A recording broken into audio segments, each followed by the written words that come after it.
ഇതിൽ ഭയങ്കരമായിട്ട് ഈ കാത്തിരിപ്പിന് ഏറ്റവും ആക്കം കൂട്ടിയ ഒരു പേരുണ്ടായിരുന്നു ഇതിന് പുറകിൽ ആദ്യം ഈ ചർച്ച വരുമ്പോൾ സച്ചി സാർ സ്വാഭാവികമായിട്ട്. റീസെന്റ് ആയിട്ട് എടുത്തു പറയുമ്പോൾ ഡ്രൈവിംഗ് ലൈസൻസ് ആൻഡ് അയ്യപ്പനും കോശും ഒക്കെ എന്ത് രസമായിട്ടാണ് അത്. ചുമ്മാ നാഷണൽ അവാർഡ് അടിച്ചെടുത്ത്. അയ്യപ്പൻ നായർ, കോശി കുര്യൻ. അവിടെ രാജുവായിട്ടും വരുന്നത് പൃഥ്വിരാജ് സുകുമാരനായിട്ടല്ലല്ലോ, അവിടെ വരുന്നത് ഫുൾ ഡബിൾ മോഹനനായിട്ടാണ്. ആ മുണ്ടും ഷർട്ടും അതും ഇതും. അതിൽ ഡയലോഗിൽ വരെ പറയുന്നുണ്ട്, എനിക്ക് ഡബിൾ മോഹനായിട്ടാണ് കാണണ്ടേ. ഡബിൾ മോഹനൻ തന്നെയാണ്, കാരണം ആളും അവിടെ ഡബിൾ മോഹനാണ്. ഇവിടെ നിന്നാ വെറും ചെമ്പകത്തിന്റെ മോളുടെ ഭർത്താവാ, എനിക്ക് വേണ്ടത് ഡബിൾ മോഹൻ. നീ എന്താ പുഷ്പ കളിക്കുകയാണോ എന്ന് ചോദിക്കുന്നുണ്ട് ആക്ച്വലി ഇതിന്റെ ക്യാരക്ടർ. അപ്പോൾ ഫൺ ഡയലോഗാണ്, പക്ഷെ പുഷ്പയുടെ യാതൊരു ബന്ധമില്ല. എന്നോട് പുഷ്പ കളിക്കല്ലേ? അയ്യോ, അത് ഇന്റർനാഷണൽ, നമ്മൾ വെറും ലോക്കൽ. ഡയറക്ടർ ചിദംബിയാർ വരുന്നുണ്ട്, അതേപോലെ തന്നെ അതിൻ്റെ മ്യൂസിക് ജെയ്ക്സ് ബിജോയാണ്. അരവിന്ദ് കശ്യപിന്റെ ഗംഭീര ക്യാമറ പരിപാടി നടക്കുന്നു. ഇപ്പോൾ ചാർലി 777 ആണെന്നുണ്ടെങ്കിലും കാന്താരയാണെന്നുണ്ടെങ്കിലും ലിസ്റ്റ് കിടക്കുന്നത് വമ്പം പരിപാടികളാണ്. ജെയ്ക്സ് ബിജോയിനെ കുറിച്ച് ഇനി പറയേണ്ട ആവശ്യമില്ലല്ലോ. അത് ജെയ്ക്സ് ബിജോയ് സാർ എന്താ പറയാ, ജെയ്ക്സ് ഏട്ടൻ മ്യൂസീഷ്യനേക്കാൾ ഉപരി ഇപ്പൊ ഒരു മെജീഷ്യനായി മാറിയല്ലോ. തൊട്ടതെല്ലാം പൊന്നാണ്. പിന്നെ മ്യൂസിക് ഒക്കെ ശരിക്കും പറഞ്ഞാൽ നമ്മളിത് ചെയ്യുമ്പോൾ ഒരു സീൻ ഡബിൽ കാണുമ്പോൾ ഇത് തിയേറ്ററിൽ കാണുമ്പോൾ നമ്മളിങ്ങനെ ഓ ഈ സീൻ ഇങ്ങനെയൊക്കെ ആയിരുന്നു അല്ലേ. ആ മ്യൂസിക്കിന്റെ ഒരു ഇമ്പാക്ട് ഭയങ്കര ഉണ്ട്.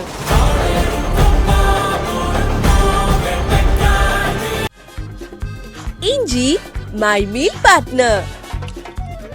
നോവലിനെ ആസ്പദമാക്കിയിട്ട് ഒട്ടേറെ ചിത്രങ്ങൾ മലയാളത്തിൽ വന്നിട്ടുണ്ട്. അവയ്ക്കൊക്കെ വലിയ ജനസ്വീകാര്യത കിട്ടിയിട്ടുണ്ട്.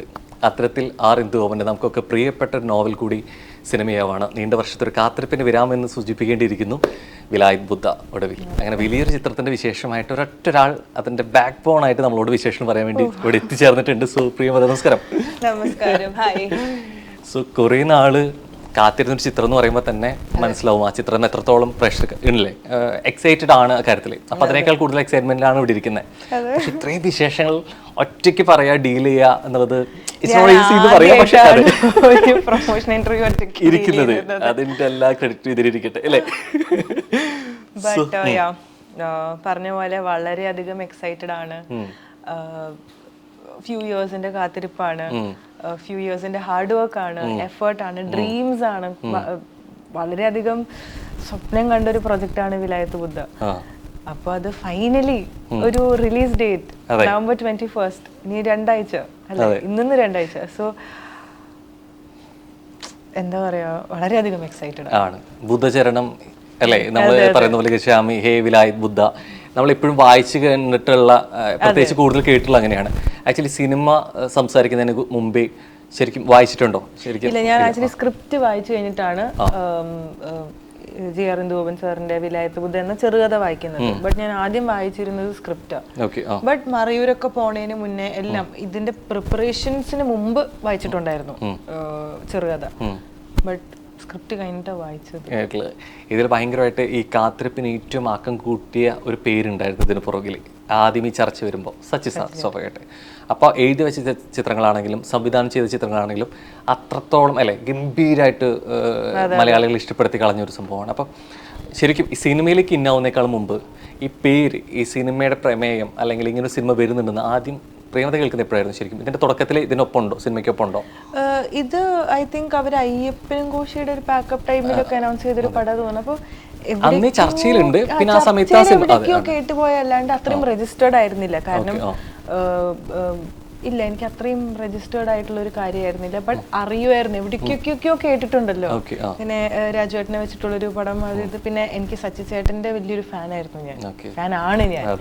അപ്പോൾ ചില ഡയറക്ടേഴ്സിന്റെ അയ്യപ്പനും കോശിയൊക്കെ കാണുമ്പോൾ, നമ്മുടെ ചില ഡയറക്ടേഴ്സിന്റെ വർക്ക്സ് കാണുമ്പോൾ ആസ് എൻ ആക്ടർ തോന്നില്ല എപ്പോഴെങ്കിലും ഇന്ന ഡയറക്ടറിന്റെ ഒരു സിനിമയിൽ പറ്റിയിരുന്നെങ്കിലോ. ബട്ട് അൺഫോർച്ചുനേറ്റ്ലി അത് പിന്നെ നടന്നില്ല. ആൻഡ് ബട്ട് ഇപ്പൊ ആലോചിക്കുമ്പോൾ വിലായത്ത് ബുദ്ധ സച്ചി ചേട്ടന്റെ ഒരു ഡ്രീം പ്രൊജക്റ്റ് ആയിരുന്നില്ലേ. ഇതിപ്പോ ഞങ്ങളുടെ എല്ലാവരുടെയും ഒരു ഡ്രീമും കൂടിയാണല്ലോ വിലായത്ത് ബുദ്ധ. എവിടേക്കോ നമ്മുടെ ഡ്രീംസ് തമ്മിൽ മീറ്റ് ചെയ്തിട്ടുണ്ടാവുമല്ലോ. അപ്പൊ എവിടേക്കോ സച്ചി ചേട്ടനെ ഒരിക്കലും മീറ്റ് ചെയ്യാണ്ടും എവിടെയോ മീറ്റ് ചെയ്ത ഒരു കണ്ടിട്ടുണ്ട്. എപ്പോഴും സച്ചി സാറിനെ കണ്ടിട്ടേ ഇല്ല, സിനിമകളിലൂടെ കണ്ടിട്ടുള്ളൂ എന്നുള്ള സംഭവമുണ്ട്. പിന്നെ കേട്ടിട്ടുണ്ട്, എല്ലാവരും ഇങ്ങനെ കഥകൾ പറയും സച്ചി ചേട്ടന്റെ കഥകൾ. അല്ലാണ്ട് ഞാൻ ഇതുവരെ എനിക്ക് കാണാനുള്ള ഭാഗ്യം ഉണ്ടായിട്ടില്ല. ഇല്ല. ഏറ്റവും എക്സൈറ്റ് ചെയ്യിച്ചൊരു കഥയോ അല്ലെങ്കിൽ സിനിമ ഏതായിരിക്കും ശരിക്കും സച്ചി സാറിന്റെ ആണെങ്കിൽ? എനിക്ക് എനിക്കിപ്പോൾ റീസെന്റ് ആയിട്ട് എടുത്തു പറയുമ്പോൾ ഡ്രൈവിംഗ് ലൈസൻസ് ആൻഡ് അയ്യപ്പനും കോശും ഒക്കെ എന്ത് രസമായിട്ടാണ് അത്. ചുമ്മാ നാഷണൽ അവാർഡ് അടിച്ചെടുത്ത് അല്ലേ അത് എന്താണ് അതൊക്കെ കാണുമ്പോൾ നമുക്ക് ഇങ്ങനത്തെ ഈ ഒരു ഡയറക്ടറിന്റെ മൂവിയിൽ അഭിനയിക്കാൻ പറ്റണേ എന്ന് ആഗ്രഹിച്ചിട്ടുണ്ടായിരുന്നു ഞാൻ. ഓക്കെ, ഇപ്പോൾ ഡ്രൈവിംഗ് ലൈസൻസിന്റെ കേസ് പറഞ്ഞു, അതാണെങ്കിലും അയ്യപ്പൻ കോശിയാണെന്നുണ്ടെങ്കിൽ പോലും ഇതിലെല്ലാം ഒരു ഈഗോ ഉണ്ട് ഭയങ്കരമായിട്ട് രണ്ട് വ്യക്തികൾക്കിടയിൽ. ഇത് എല്ലാത്തരം ആളുകൾക്കും റിലേറ്റ് ചെയ്യാൻ പറ്റുന്ന കാര്യം, എല്ലാ മനുഷ്യർക്കും എല്ലാ കാലവും ഇത് വർക്കായിട്ടുള്ള സാഹചര്യം ഉണ്ടായിട്ടുണ്ട്. വിലായത്തിലേക്ക് വരുമ്പോൾ ഇവിടെ അതിനൊപ്പം തന്നെ പ്രണയം വരുന്നുണ്ട്, പക വരുന്നുണ്ട്, പ്രതികാരം വരുന്നുണ്ട് എന്നുള്ളത്. അപ്പം ഒരു ആർട്ടിസ്റ്റിനെ സംബന്ധിച്ചിടത്തോളം എല്ലാത്തരം ഷെയ്ഡ്സും പെർഫോം ചെയ്യാൻ കിട്ടുക എന്ന് പറഞ്ഞു കഴിഞ്ഞാൽ ഭയങ്കര അടിപൊളി പരിപാടിയാണ് അല്ലേ. അപ്പോൾ അത്തരത്തിൽ എത്രത്തോളം ഹാപ്പിയാണ്, സാറ്റിസ്ഫൈഡ് ആണ് വർക്ക് ഷൂട്ട് കഴിഞ്ഞ് വരുമ്പോൾ പ്രിയമത? സാറ്റിസ്ഫാക്ഷൻ ഒരിക്കലും നമുക്ക് കിട്ടാത്തൊരു കാര്യമായിരിക്കും. ഇപ്പൊ ഡബ് ചെയ്യുമ്പോൾ കാണുമ്പോഴും നമുക്ക് തോന്നും കുറച്ചും കൂടി ഒന്ന് നന്നാക്കായിരുന്നു, അത് ഇങ്ങനെ ചെയ്യായിരുന്നു അങ്ങനെയൊക്കെ. പെർഫോമൻസ് വൈസ് സാറ്റിസ്ഫാക്ടറി ഒരിക്കലും സാറ്റിസ്ഫാക്ഷൻ കിട്ടിയിട്ടില്ല. ബട്ട് ഈ എവിടേക്കോ പണ്ട് സ്വപ്നം കണ്ട ഒരു കാര്യം നടന്നു എന്ന് ആലോചിക്കുമ്പോൾ ഒരു സാറ്റിസ്ഫാക്ഷൻ ഉണ്ട്, ഒരു ഫീലിംഗ് ഓഫ് ഗ്രേറ്റ്ഫുൾനെസ് ഉണ്ട്. ആൻഡ് ഇപ്പോൾ എന്നെ കൊണ്ട് പോസിബിൾ ആണ്, അല്ലെങ്കിൽ ഞാൻ ആസ് എൻ ആക്ടർ എന്നെ കൊണ്ട് സാധിക്കും എന്ന് എനിക്ക് അറിയാത്ത കാര്യങ്ങൾ, അല്ലെങ്കിൽ ഞാൻ കുറച്ച് ഡൗട്ട്ഫുൾ ആയിരുന്ന കുറേ കാര്യങ്ങൾ ഞാൻ വിലായത്ത് ബുദ്ധയിൽ എൻ്റെ കഥാപാത്രം ചൈതന്യം ആയി പെർഫോം ചെയ്തപ്പോൾ ചെയ്യേണ്ടി വന്നിട്ടുണ്ട്. അതെനിക്ക് ഭയങ്കര എക്സൈറ്റിംഗ് ആയിരുന്നു. കാരണം അല്ലെങ്കിൽ ഞാൻ എങ്ങനെയാ അറിയാം എന്നെ കൊണ്ട് ഇതൊക്കെ പറ്റുമോ ഇല്ലയോ എന്ന് അല്ലേ. മുമ്പ് ഇപ്പോൾ തൊട്ട് മുന്നേ കണ്ടിരിക്കുന്ന പടം നരിവേട്ടയായിരിക്കും. ഇപ്പം അതിൽ മിന്നൽ വളയാണെങ്കിലും നരിവേട്ടയാണെങ്കിലും അത് കണ്ടു കഴിഞ്ഞിട്ട് എൻ്റെ അടുത്ത പടം കാണുമ്പോൾ അതായിട്ട് യാതൊരു റിലേഷനും പാടില്ല എന്ന് ഏതൊരു ആക്ടറിന്റെ ചിന്തിക്കും, ബോധപൂർവ്വം അറിയാതെ ഇത് വന്നു പോകരുതെന്നുള്ള സാധനം നമ്മൾ ആസ് വേഴ്സറ്റൈൽ ആസ് പോസിബിൾ ആവണം. അതിലേക്കാണല്ലോ നമ്മൾ എല്ലാവരും പരിശ്രമിച്ചുകൊണ്ടിരിക്കുന്നത്. പക്ഷെ അങ്ങനെ ഒരു കഥാപാത്രം കിട്ടുമ്പോൾ മാത്രം പോസിബിൾ ആവുന്ന കാര്യങ്ങളും കൂടിയാണ്. അപ്പോൾ ചൈതന്യം എന്നിലേക്ക് വന്നപ്പോൾ ഞാൻ ഒരിക്കലും സിനിമയിൽ ചെയ്യാത്ത കാര്യങ്ങളോ അല്ലെങ്കിൽ എന്നെ കൊണ്ട് പോസിബിൾ ആണ് എന്ന് അറിയാത്ത കുറേ ബാരിയേഴ്സ് എനിക്ക് ബ്രേക്ക് ചെയ്യാൻ പറ്റിയെന്നുള്ളത്. ഈ ശരിക്കും ഇപ്പോൾ പ്രേമത റിയൽ ലൈഫിൽ ഒരു പ്രണയം ഉണ്ടായിരിക്കും, അല്ലെങ്കിൽ പ്രണയങ്ങൾ ഉണ്ടായിട്ടില്ലെങ്കിൽ അത് അത് പ്രകടിപ്പിക്കുന്ന രീതി ഉണ്ടായിരിക്കാം. സിനിമയിലോട്ടൊരു ആക്ടറായിട്ട് പെർഫോം ചെയ്യുമ്പോൾ വരുന്നൊരു പ്രണയത്തിനൊരു രീതി ചിലപ്പോൾ ഉണ്ടാക്കി വെച്ചിട്ടുണ്ടായിരിക്കും. അപ്പോൾ ഇതേ പ്രണയം നമ്മൾ വരും സിനിമകളിലൊക്കെ ഇപ്പോൾ അത് സംഭവിച്ചുകൊണ്ടിരിക്കുമ്പോൾ ഈ പറഞ്ഞ മാതിരി അത് ബോധപൂർവ്വം അത് എങ്ങനെയാണ് അതിന് മറികടക്കാൻ പറ്റുക? ഏറ്റവും ഈസി ആയിട്ട് എങ്ങനെ അത് മറികടക്കാൻ പറ്റും? അങ്ങനെ ബെസ്റ്റ് തിങ് ഇപ്പോൾ ഞാൻ യൂഷ്വലി ചെയ്യാറ് റൈറ്ററിനോടും ഡയറക്ടറോടും സംസാരിക്കും. കാരണം ഇതിപ്പോ ജസ്റ്റ് പ്രണയത്തിന്റെ കാര്യം മാത്രമല്ല. ഇപ്പോൾ ഒരു ക്യാരക്ടർ കരയുമ്പോൾ അത് എനിക്ക് യൂഷ്വലി ഞാൻ കരയുന്ന ഒരു കരച്ചിലുണ്ടാവുമല്ലോ, അതിന്റെ ഒരു മീറ്റർ ഡിഫറൻസസ് ആയിരിക്കുമല്ലോ ക്യാരക്ടേഴ്സിന് ഉണ്ടാവുള്ളൂ. പക്ഷെ അത് എത്രത്തോളം നമുക്ക് എൻ്റെ ഈ പടത്തിൽ ഞാനിപ്പോൾ എങ്ങാനും കരയാ വെച്ച് കഴിഞ്ഞാൽ ഇത് മറ്റേ കഴിഞ്ഞ പടത്തിന് ഇങ്ങനെ ഏകദേശം ഇങ്ങനെയൊക്കെയല്ലേ കരഞ്ഞിട്ടുണ്ടായിരുന്നു എന്ന് തോന്നിക്കാത്ത രീതിയിൽ ഞാനും എഫേർട്ട് ഇടണം. ഓൾസോ ഡയറക്ടറിനോടും റൈറ്ററിനോടും മാക്സിമം ഇരുന്ന് സംസാരിക്കുക. കിട്ടുന്ന ടൈം ഒക്കെ അവരോട് ഇരുന്ന് സംസാരിച്ചു കഴിഞ്ഞാൽ നമുക്ക് നമ്മൾ പോലും ചിന്തിക്കാത്ത ചില കാര്യങ്ങൾ വന്നു കിട്ടും. അതിലൊന്ന് വർക്ക് ചെയ്യുമ്പോൾ ചിലപ്പോൾ നമ്മുടെ ഈ ചെറിയ ഇപ്പോൾ ചിരിക്കുന്നതാണെങ്കിലും കരയുന്നതാണെങ്കിലും പ്രണയിക്കുന്നതാണെങ്കിലും കുറച്ച് വ്യത്യാസങ്ങൾ എനിക്ക് കൊണ്ടുവരാൻ പറ്റും. ഇപ്പം ഞാനത് പ്രത്യേകം പ്രണയം എടുത്തു പറയാൻ കാരണം ഇപ്പോൾ സ്വാഭാവികമായിട്ടും കരയുന്ന കേസ് പറഞ്ഞാണെങ്കിലും ചിലപ്പോൾ നഷ്ടപ്പെടലിലായിരിക്കാം, മരണങ്ങളിലായിരിക്കാം, വേദനയിലായിരിക്കാം. അപ്പം ഇത് ചിലപ്പോൾ നമ്മൾ പല സിറ്റുവേഷൻസിലൂടെ നമ്മൾ ജീവിതത്തിലും പോയിട്ടുണ്ടായിരിക്കാം. നമുക്ക് കണക്ട് ചെയ്യാൻ പറ്റുന്ന കുറേ റെഫറൻസ് ഉണ്ടായിരിക്കാം, ജീവിതാനുഭവം ഉണ്ടായിരിക്കാം. പക്ഷെ പ്രണയത്തിൽ ചിലപ്പോൾ നമ്മൾ പലതരം സംഭവങ്ങളുണ്ടെങ്കിൽ നമ്മൾ പൂർണ്ണ ഏകീകൃതമായിരിക്കില്ല. അപ്പോൾ അതുകൊണ്ടാണ് ഞാൻ ചോദിച്ചത് ഇത് കുറച്ചുകൂടെ അത് അല്ലേ. അപ്പോൾ അതുകൊണ്ടാണ് ഞാൻ ചോദിച്ചത് എവിടെയാണ് ഇതെന്ന് ചോദിക്കാൻ കാരണം. അത് മോസ്റ്റ്ലി എനിക്ക് ഇപ്പോൾ നമ്മളൊരു ക്യാരക്ടറിന് വേണ്ടി പ്രിപ്പയർ ചെയ്യുമ്പോൾ അവരുടെ ഒരു നമ്മളെ ക്യാരക്ടറായിട്ട് എംപത്തൈസ് ചെയ്യുമല്ലോ. ആ ക്യാരക്ടർ എന്തിനാണ് ഇങ്ങനെ റിയാക്ട് ചെയ്യുന്നത്, എന്തിനാണ് ഇങ്ങനെ ചിന്തിക്കുന്നത്, എന്തുകൊണ്ടാണ് ഈ ക്യാരക്ടർ ഇങ്ങനെ. അപ്പോൾ അത് നമ്മളപ്പോൾ ക്യാരക്ടർക്ക് ഒരു ചൈൽഡ്ഹുഡ് ഒക്കെ നമ്മൾ ആലോചിക്കും. ചിലപ്പോൾ ചെറുപ്പത്തിൽ ഇങ്ങനെ സംഭവിച്ചേക്കാം, ഇങ്ങനെ ആയിരിക്കും ആളുടെ ഡൈനാമിക്സ് വിത്ത് പീപ്പിൾ, ഫാമിലി. അതുകൊണ്ടായിരിക്കും വളർന്നു വലുതായപ്പോൾ ഇങ്ങനെ ചിന്തിക്കാനും ആലോചിക്കാനൊക്കെ തുടങ്ങിയത്. അപ്പൊ അങ്ങനത്തെ ഒരു ജീവിത സാഹചര്യങ്ങളിൽ കടന്നുപോയ ഒരു ക്യാരക്ടർ എങ്ങനെയായിരിക്കും പ്രണയിക്കുക? ഡെഫിനറ്റ്ലി പ്രിയംവദനെ പോലെ ആയിരിക്കില്ല. അപ്പോൾ അതും വളരെ നൈസായിട്ട് നമ്മൾ ഡയറക്ടറിനോടും റൈറ്ററിനോടും സംസാരിച്ചൊരു ഡിസ്കഷനിലേക്ക് എത്തുന്നു. പിന്നെ ചെയ്തു നോക്കാം, ട്രയൽ ആൻഡ് എററാണ്. ഇപ്പൊ നരിവേട്ടയിലത്തെ പാട്ട് മിന്നൽ വളയും ഒരു നൈസ് ഒരു ലവ് സോങ് ആണ്. പക്ഷെ അതിൽ കാണിക്കുന്ന ഒരു പ്രണയം അതിൽ ആ നാൻസി ക്യാരക്ടറും പിന്നെ വർഗീസ് പീറ്റർ ടൊവിനോ ചെയ്യുന്ന ക്യാരക്ടറും ആ പാട്ടും അതിന്റെ ഫുൾ ജോഗ്രഫിയും എല്ലാം വളരെ ഡിഫറെന്റ് ഒരു മീറ്ററിൽ പോകുന്നതാണ്. ഇപ്പോൾ വിലായത്ത് ബുദ്ധയുടെ ഒരു പാട്ട് ഇറങ്ങിയിട്ടുണ്ട്, കാട്ടുറാസ എന്ന് പറഞ്ഞിട്ട്. അതും ഒരു ലവ് സോങ് ആണ്. പക്ഷെ അവിടെ പ്രകടിപ്പിക്കുന്ന പ്രണയം കുറച്ചും കൂടി ഒരു ഡിഫറെന്റ് മീറ്ററിലാണ്, കുറച്ചുകൂടി റോ ആണ്, കുറച്ചുകൂടി വൈൽഡർ ആണ്. ഇവിടെ കുറച്ചും കൂടി ഒരു സട്ടിലാണ്. പക്ഷെ രണ്ടും പ്രണയം തന്നെയാണ്. ബട്ട് രണ്ട് ക്യാരക്ടേഴ്സിന്റെ ഒരു നമ്മള് ട്രയൽ ആൻഡ് എറർ ആണ് ചെയ്യുമ്പോൾ ശരിയായില്ലെങ്കിൽ ഒന്നുകൂടി ചിലപ്പോ റെപ്പിറ്റേറ്റീവ് ആയിട്ടുള്ള കാര്യങ്ങൾ വരുമായിരിക്കും. ചില ഹാൻഡ് ജെസ്റ്റേഴ്സ് ഒക്കെ റെപ്പിറ്റേറ്റീവ് ആയി തോന്നാമായിരിക്കാം. അപ്പൊ ഞാൻ ചെയ്യുന്ന പടങ്ങളോ അല്ലെങ്കിൽ ഞാൻ ചെയ്ത എന്ത് വർക്ക് വന്നാലും ഞാൻ ആക്ച്വലി കുറച്ച് പ്രാവശ്യം ഇരുന്ന് കാണും. കണ്ടു കഴിഞ്ഞാൽ നമുക്ക് തന്നെ തോന്നും, അതായത് അടുത്ത പടത്തിൽ ഞാൻ കോൺഷ്യസ്ലി ഇങ്ങനത്തെ ചില കാര്യങ്ങൾ ചെയ്യരുത്, വേറെ എന്തെങ്കിലും ചെയ്ത് നോക്കാം, വർക്കായില്ലെങ്കിൽ പോട്ടെ, വർക്കായ അടിപൊളി. ശരിക്കും അങ്ങനെ ക്യാരക്ടറിന് വരുന്ന സമയത്ത് കോസ്റ്റ്യൂമിൽ നമ്മുടെ അപ്പിയറൻസിൽ ചേഞ്ചസ് ഉണ്ടായിരിക്കും, നമ്മുടെ ഭാവത്തിൽ, രൂപത്തിൽ, ശബ്ദത്തിലൊക്കെ ഈ മാറ്റം കൊണ്ടുവരാം. അപ്പോൾ ഏതെങ്കിലും തരത്തിൽ ഇത് ഒരു യൂണിക്കായിട്ട് ക്യാരക്ടറിന് ഇങ്ങനെ ഒരു സ്റ്റൈലുണ്ട് എന്ന് പറഞ്ഞ് ബോധപൂർവ്വം ഇപ്പോൾ ജോസഫ് അലക്സ് മുടിയെടുത്ത് ആക്കുന്ന പോലെ അല്ലെങ്കിൽ നമ്മൾ ഓരോ ക്യാരക്ടർ നമ്മൾ ഓർത്ത് വയ്ക്കുന്ന കുറേ സംഭവം ഉണ്ടായിരിക്കും. അപ്പോൾ അതുപോലെ ശ്രമിക്കാറുണ്ടോ ഇങ്ങനെ ഒരു സാധനം എൻ്റെ ഇതിൽ വരണം, ഒരു ആക്ഷനിൽ വരണം, അതിന് ആ ക്യാരക്ടറിൻ്റെ സ്വഭാവം കൊണ്ട് ഇങ്ങനെ മനസ്സിലാക്കിപ്പിക്കണം, അങ്ങനെ ഒരു ബോധപൂർവ്വ ശ്രമം നടത്താറുണ്ട്? ബോധപൂർവ്വ ശ്രമം നടത്തിയിട്ടുണ്ടോ ചോദിച്ചാൽ ഇല്ല. പക്ഷെ ഞാൻ കുറെ ആക്ടേഴ്സ് അവരുടെ ക്യാരക്ടേഴ്സിലൊക്കെ അങ്ങനെ ആ ഒരു അവരൊരു ഹുക്ക്, ആ ക്യാരക്ടറിന്റെ ഒരു ഹുക്ക് ഉണ്ടാവും. പിന്നെ ആരത് ചെയ്താലും നമ്മൾ ആ ക്യാരക്ടറായിട്ടാണ് കണക്ട് ചെയ്യുക. അത് ഇടയ്ക്ക് എനിക്ക് തോന്നും, അങ്ങനെ ഒരു സാധനം ചെയ്യാൻ പറ്റിയിരുന്നെങ്കിൽ. ബട്ട് എനിക്ക് തോന്നുന്നില്ല ഞാൻ അങ്ങനെ ഒരു പരിപാടി ചെയ്തിട്ടുണ്ടോ ചോദിച്ചാൽ എനിക്ക് അറിയില്ല.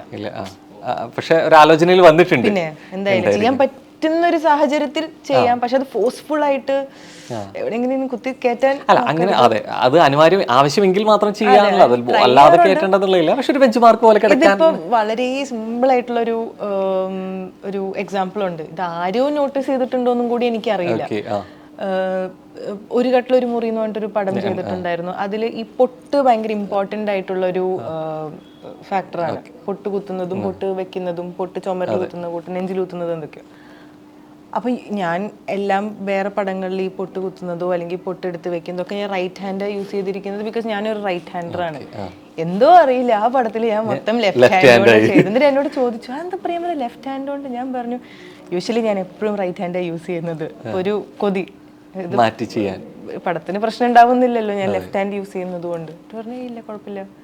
അങ്ങനെ എൻ്റെ ഒരു സെൽഫ് സാറ്റിസ്ഫാക്ഷന് വേണ്ടിയിട്ട് എന്തെങ്കിലുമൊക്കെ വ്യത്യാസമായിട്ട് ചെയ്തുല്ലോ, ആ ക്യാരക്ടറിന് യുണീക്ക് ആയിട്ടുള്ളൊരു സാധനം ചെയ്തുല്ലോ, അത് എത്രത്തോളം നോട്ടീസബിൾ ആണെന്നും കൂടി. പക്ഷെ അതിന് കുറച്ച് ബുദ്ധിമുട്ടുണ്ട്. ഇപ്പൊ നമ്മൾ എന്തെങ്കിലും ഒരു മുറിവ് കിട്ടി അല്ലെങ്കിൽ എന്തെങ്കിലും സംഭവം ചെയ്യണ പോലെയല്ല, ഈ കൈ എപ്പോ വേണമെങ്കിലും മാറാം, നമ്മുടെ ഉപബോധ മനസ്സിൽ വിട്ടുപോയി. ബോധപൂർവം ലെഫ്റ്റ് ഹാൻഡ് ആയിരുന്നു. അങ്ങനെ ഒരു വ്യത്യാസം കൂടി ഉണ്ട് എന്നുള്ളതാണ്. കൊച്ചിലെ തൊട്ടിട്ട് സിനിമ നടിയാവാൻ അല്ലെങ്കിൽ സിനിമയുടെ ഭാഗമാവാൻ ആഗ്രഹിച്ചിരുന്ന ഒരാളാണ്. കൊച്ചിലെ കണ്ട സ്ക്രീനിൽ കണ്ട ക്യാരക്ടേഴ്സിനൊക്കെ അത്രത്തോളം ആരാധന തോന്നിയിട്ടുണ്ട്, ഒരുമിച്ച് ചെയ്യണമെന്ന് ആഗ്രഹിച്ചിട്ടുണ്ട്. എപ്പോഴും സിനിമ ആഗ്രഹിച്ച ഒരാൾക്ക് ആദ്യ സിനിമ കിട്ടുമ്പോൾ ഈ എക്സൈറ്റ്മെൻറ്റിന് അപ്പുറത്തേക്ക് ചിലപ്പോൾ ഒരു ടെൻഷൻ വന്നേക്കാം, അല്ലെങ്കിൽ എനിക്ക് സിനിമ ചെയ്യാൻ പറ്റുമോ, ഒരു ക്യാരക്ടർ എനിക്ക് ക്യാരി ചെയ്യാൻ പറ്റുമോ എന്നുള്ളൊരു ചിന്തയൊക്കെ വന്നേക്കാം. പക്ഷെ കിട്ടുന്ന തന്നെ ആദ്യ സിനിമ തന്നെ തോട്ടപ്പൻ പോലെ പെർഫോം ചെയ്യാൻ പറ്റുന്ന ഒരു ക്യാരക്ടർ കൂടിയാണ്. വിനായകൻ റോഷൻ പോലെ ഇടവും വലം നിന്ന് കറക്റ്റ് ഇത്രയും പെർഫോം ചെയ്യുന്നുണ്ട്. അപ്പം ആ പകപ്പ് ഉണ്ടായിരുന്നില്ല ശരിക്കും ആ സിനിമയിൽ, പക്ഷെ സ്ക്രീനിൽ വന്നിട്ടുണ്ടായിരുന്നില്ല എന്നുള്ളപ്പോൾ ചോദ്യം വന്നു. അതുകൊണ്ടാണ് ഏതെങ്കിലും ഘട്ടത്തിൽ ഇതെനിക്ക് ക്യാരി ചെയ്യാൻ പറ്റുമോ എന്നുള്ളൊരു പേടി ഉണ്ടായിരുന്നു ശരിക്കും? തൊട്ടപ്പനാണോ? ആ, തൊട്ടപ്പൻ ഡെബ്യൂ മൂവി കൂടിയല്ലേ തൊട്ടപ്പൻ? അല്ലേ? പിന്നെ അത് ഓഡിഷന് പോയത് ഞാൻ കിട്ടുമോ കിട്ടില്ല, ലൈക്ക് വെറുതെ പോയൊരു ഓഡിഷനാണ്. സെലക്ഷൻ കിട്ടി. ഞാൻ ചെന്നൈയിൽ പഠിച്ചുകൊണ്ടിരിക്കുകയായിരുന്നു. ഞാൻ അച്ഛനമ്മയും പിന്നെ കൊച്ചിയിൽ വന്നിട്ട് ഷാനവാസ് ബാബുക്കുട്ടി സർ, അതായത് ഡയറക്ടറും റഫീഖ് സ്ക്രിപ്റ്റ് റൈറ്ററിനെയും കണ്ട് അവർ കഥ മൊത്തം പ്രോപ്പറായിട്ട്, ഓഡിഷൻ നമുക്ക് കഥ അറിയില്ലല്ലോ, കഥയൊക്കെ പറഞ്ഞിട്ട് അവർ പറഞ്ഞു സാറക്കൊച്ച് എന്നുള്ളൊരു കഥാപാത്രമാണ് ഈ പടത്തിന്റെ ബാക്ക് ബോൺ. സാറക്കൊച്ച് കൊളായ പടം കൊളാം, തീർന്നു. ഞാൻ പിന്നെ അയ്യോ ഞാൻ പിന്നെ ചെയ്യുന്നില്ല എന്ന് പറഞ്ഞു പോയി. ഞാൻ എന്നാ പിന്നെ ഞാൻ കാരണം പടം കൊളാവണ്ട. പിന്നെ അവർ ഐ തിങ്ക് വേറൊരു ഓഡിഷൻ വെച്ചു, വേറെ ആളെ കാസ്റ്റ് ചെയ്യാൻ വേണ്ടിയിട്ട്. പിന്നെ അവര് ആ വഴി പോയി. പിന്നെ ഞാൻ എന്തോ ഒരു നല്ല ബോധം തോന്നിയപ്പോൾ ഞാൻ വിചാരിച്ചു എനിക്ക് തന്നെയല്ലേ ചെയ്യേണ്ടത്. ഇപ്പൊ ഇത്രയും നല്ലൊരു അവസരം കിട്ടിയിട്ട് ഇത് ഇനിയിപ്പോ നാളെ എന്തോ ഉറപ്പ് എനിക്ക് തോന്നുന്ന സമയത്ത് സിനിമ ഉണ്ടാവും ഇല്ലല്ലോ. ആ സിനിമയിൽ ഉണ്ടാവും തന്നെ എത്രയും പെർഫോം ചെയ്യാൻ ക്യാരക്ടർ കിട്ടിക്കോളും നിർബന്ധം. അപ്പോൾ പെർഫോം ചെയ്യാൻ വേണ്ടിയിട്ടാണല്ലോ ആക്ടർ ആവണം എന്ന് ആഗ്രഹിച്ചത്. അപ്പൊ പെർഫോം ചെയ്യണം എന്ന് പറഞ്ഞപ്പോ ഞാൻ എന്തിനീ പേടിച്ചു പോകണത്. പിന്നെ ഞാൻ അവരെ വിളിച്ചു. സ്റ്റക്ക് ആയിട്ടുണ്ട്. കാരണം ഇതിനു മുമ്പ് ഞാനൊരു സിനിമ സെറ്റ് കണ്ടിട്ടില്ല. സിനിമ എന്താണെന്ന് നമ്മൾ പറഞ്ഞു കേട്ടതോ അല്ലെങ്കിൽ സിനിമകൾ കാണാൻ ഇഷ്ടമല്ലാണ്ട് എനിക്ക് സിനിമ അത്രയ്ക്കും അറിയില്ല. പക്ഷേ അത് എന്താ പറയാ, ഒരു വല്ലാത്തൊരു എക്സ്പീരിയൻസ്. അതെ, പിന്നെ ഭയങ്കര സാറായിരിക്കും അല്ലേ? ഈ പലപ്പോഴും നമ്മൾ ആഗ്രഹം ഉള്ളിലുണ്ടാവും, പക്ഷേ ഈ ആഗ്രഹത്തിന് വേണ്ടി ശ്രമിക്കുന്നത് വളരെ വിരളായിരിക്കും.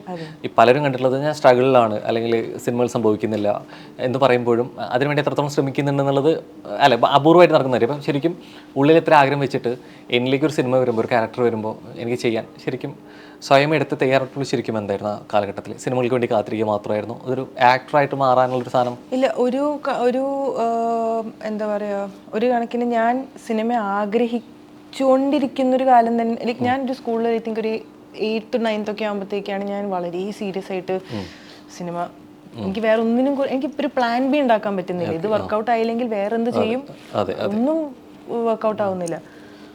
എന്നിട്ട് ഞാൻ കോളേജിൽ വിഷ്വൽ കമ്മ്യൂണിക്കേഷൻ പഠിച്ചുകൊണ്ടിരിക്കുമ്പോൾ 2nd ഇയറിലാണ് തൊട്ടപ്പൻ സംഭവിക്കുന്നത്. പക്ഷെ അപ്പോഴെൻ്റെ പ്ലാൻ എന്ന് പറയുമ്പോൾ കോളേജ് കഴിയുന്നു, ഞാനൊരു ഫിലിം സ്കൂളിൽ പോകുന്നു, അഭിനയം പഠിക്കുന്നു, ഓഡിഷന് പോകുന്നു, തകർക്കുന്നു, സിനിമ കിട്ടുന്നു, ഇതൊക്കെയാണ് നമ്മുടെ പ്ലാൻ. നടക്കോ നടക്കില്ല പിന്നത്തെ കാര്യം.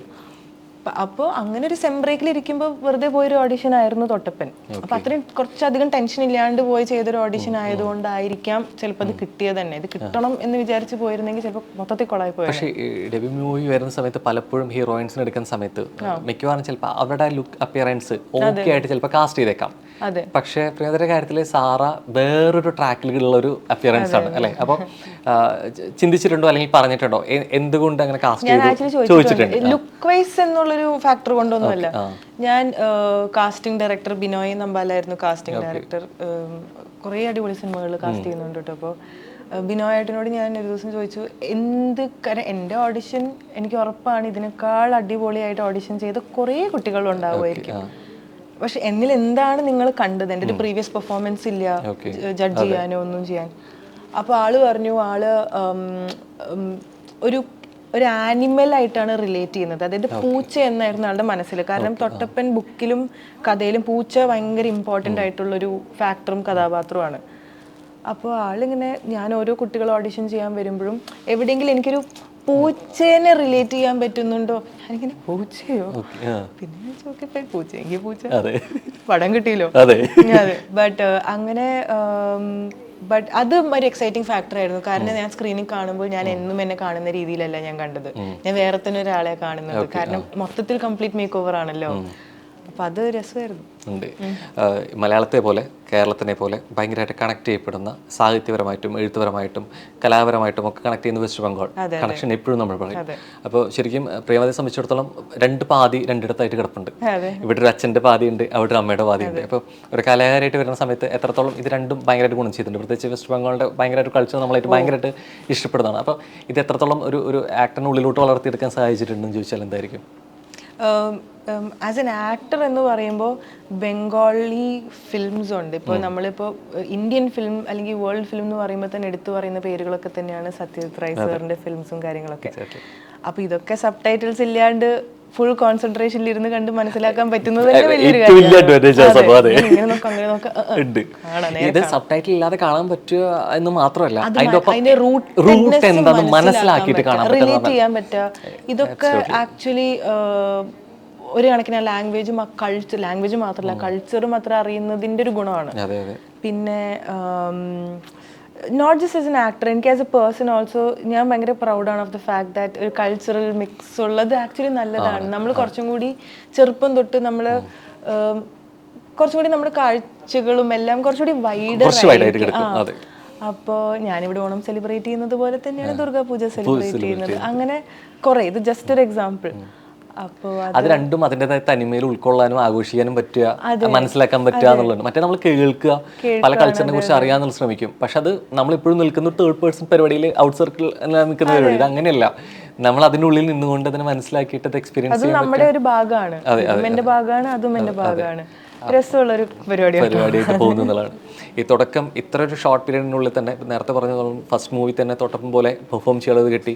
അവിടെ നമ്മൾ ഇതുവരെ നിൽക്കുന്ന സമയത്ത് നോക്കുകയാണെങ്കിൽ ഫിലിംഗ്രാഫി ഭയങ്കരമായിട്ട് ഹീറോയിൻസും വരാൻ ആരൊക്കെയായാലും കൊള്ളാലോ വാ എന്ന് തോന്നിപ്പിക്കുന്ന ഒരു ഫിലിമോഗ്രാഫി ഓൾറെഡി കിട്ടിയിട്ടുള്ള ഒരാളാണ്. അപ്പം ഇതിൻ്റെ ഇടയ്ക്ക് സ്ക്രീനിൽ കണ്ട് ഇഷ്ടം തോന്നിയ അല്ലെങ്കിൽ ആരാൻ തോന്നിയ ഒരുപാട് ആർട്ടിസ്റ്റുകളൊപ്പം ആർട്ടിസ്റ്റുകളായിട്ട് മാറുന്നൊരു സമയമുണ്ട്. അപ്പോൾ ഒരു പരിധിവരെ സിനിമയ്ക്ക് കാസ്റ്റ് ചെയ്യുമ്പോൾ ഇന്ന ആൾ സിനിമയാണെന്ന് പറയും, അട്രാക്ഷൻ ഉണ്ടാവും. പക്ഷേ സ്വാഭാവികമായിട്ട് ഈ താരാരാധന മറിച്ച് അതിനൊരു ബ്രേക്ക് ചെയ്യുന്നൊരു മൊമെൻ്റ് ഉണ്ടാവണം. എങ്കിൽ മാത്രമാണ് നമ്മളൊരു ആർട്ടിസ്റ്റായിട്ട് പെർഫോം ചെയ്യാൻ പറ്റുള്ളൂ. അപ്പോൾ ഇതെങ്ങനെയാണ് ബ്രേക്ക് ചെയ്യുന്നത്, അല്ലെങ്കിൽ ഇതിനെ എങ്ങനെയാണ് ഈ ഒരു സാഹചര്യത്തെ മറികടക്കുക ശരിക്കും? അതായത് കോ ആക്ടർ ഒരു സൂപ്പർ സ്റ്റാർ ആണെങ്കിൽ എങ്ങനെ? ഇതുവരെ ഭാഗ്യം കൊണ്ട് എനിക്ക് അങ്ങനത്തെ ഒരു പ്രോബ്ലം ഉണ്ടായിട്ടില്ല. അതായത് കോ ആക്ടർ സൂപ്പർ സ്റ്റാർ ആണെങ്കിൽ അയ്യോ ആ ഒരു പ്രശ്നം ഉണ്ടായിട്ടില്ല. കാരണം അവര് ആ ക്യാരക്ടറായിട്ട് വരുന്ന രീതിയുണ്ട്.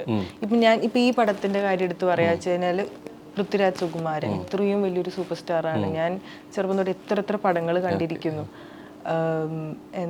അപ്പോൾ ഞാൻ ഇതുവരെ രാജുവേട്ടനെ അല്ലാണ്ട് ഞാൻ നേരിട്ട് കണ്ടിട്ടില്ല. ഞാൻ എപ്പോഴും 2 dimensional ആയിട്ടേ കണ്ടിട്ടുള്ളൂ രാജുവേട്ടൻ. അപ്പൊ ഈ പടം ഷൂട്ട് ചെയ്യാൻ നിൽക്കുന്നതിന്റെ ഒരു ദിവസം മുമ്പ് ആണ് ഞാൻ 3 dimensional ആയിട്ട് രാജുവേട്ടനെ കാണുന്നത്. അന്ന് ഞാൻ കാണുന്നത് പൃഥ്വിരാജായിട്ടാണ്. നെക്സ്റ്റ് ഡേ ഞാൻ ഷൂട്ടിന് പോകുന്നു. ഞാൻ ഫുൾ ചൈതന്യത്തിന്റെ കോസ്റ്റ്യൂം, മേക്കപ്പും, ലൊക്കേഷനും കാര്യങ്ങളും. അവിടെ രാജുവേട്ടൻ വരുന്നത് പൃഥ്വിരാജ് സുകുമാരനായിട്ടല്ലല്ലോ, അവിടെ വരുന്നത് ഫുൾ ഡബിൾ മോഹനനായിട്ടാണ്. ആ മുണ്ടും ഷർട്ടും അതും ഇതും. അപ്പൊ നമുക്ക് ശരിക്കും ഡയലോഗിൽ വരെ പറയുന്നുണ്ട്, എനിക്ക് ഡബിൾ മോഹനായിട്ടാണ് കാണണ്ടേ അല്ലെ, അതിൽ തന്നെ പറയുന്നുണ്ട് ക്യാരക്ടറിലും. അപ്പൊ അത് നമ്മൾ ആ ആക്ടറിനെ ആ ആക്ടറായിട്ടല്ല ആ ക്യാരക്ടറായിട്ട് കാണുമ്പോൾ ആ ആക്ഷനും കട്ടിന്റെ ഇടയ്ക്ക് നമുക്ക് പിന്നെ വേറെ ഒന്നുമില്ല. ഡബിൾ മോഹൻ തന്നെ വരുള്ളൂ. ഡബിൾ മോഹൻ തന്നെയാണ്. കാരണം ആളും അവിടെ ഡബിൾ മോഹനാണ്. ചിലപ്പോൾ സഹപ്രവർത്തകരായിട്ട് മുമ്പ് പരിചയമുള്ളവരുണ്ടായിരിക്കാം. രാജുവിനെ ആദ്യമായിട്ട് കാണുന്നതെന്ന് പറഞ്ഞു.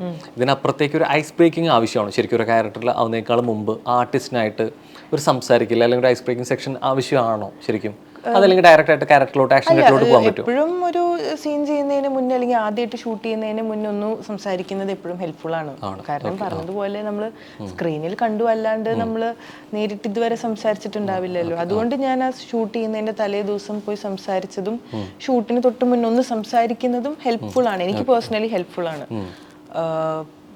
അല്ലെങ്കിൽ പിന്നെ ഞാൻ പേഴ്സണലി എൻ്റെതായ നല്ലോണം ഹോംവർക്ക് ചെയ്തിട്ടുണ്ടായിരുന്നു. ഞാൻ എൻ്റെ കുറേ സീൻസ് നല്ലോണം റിഹേഴ്സ് ചെയ്തിട്ടുണ്ട്. ഞാൻ എൻ്റെ ക്യാരക്ടർ കോസ്റ്റ്യൂം ഇട്ടിട്ടാണ് ഞാൻ ക്യാമ്പിനൊക്കെ പോയിട്ടുണ്ടായിരുന്നത്. പിന്നെ ഒരു അസോസിയേറ്റ് വിനോദ് ഗംഗ എന്ന് പറഞ്ഞൊരു അസോസിയേറ്റ് ഡയറക്ടർ ഉണ്ട്. അടിപൊളി അസോസിയേറ്റ്, അടിപൊളി ഡയറക്ടറാണ്, പ്ലസ് ആൾ അടിപൊളി ഒരു ആക്ടറും കൂടിയാണ്. അപ്പൊ ഞാൻ ഈ റിഹേഴ്സ് ചെയ്യുമ്പോൾ ആളാണ് ഡബിൾ മോഹനായിട്ട് എൻ്റെ കൂടെ റിഹേഴ്സ് ചെയ്യുന്നത്. അടിപൊളിയായിരുന്നു. അപ്പോൾ കുറേയൊക്കെ വെൽ പ്രിപ്പയർഡ് ആയിരുന്നു. അപ്പൊ അതുകൊണ്ട് എനിക്ക് തോന്നുന്നു കുറച്ചും കൂടി ഹെൽപ്ഫുൾ ആയിരുന്നു എനിക്ക് ആക്ച്വലി ഇത് അവിടെ പോയി ഇത് പെർഫോം ചെയ്യാൻ. ഇവരൊക്കെ എന്നെ നല്ലോണം പ്രിപ്പയർ ചെയ്തിട്ട് മറയൂരേക്ക് വിട്ടത്. ഈ ഇപ്പോൾ പലപ്പോഴാണെങ്കിലും രാജുവിനാണെങ്കിലും മുമ്പാണെങ്കിലും കുറച്ച് മാസ് പരിപാടികൾ ചെയ്തിട്ടുള്ളതാണ്.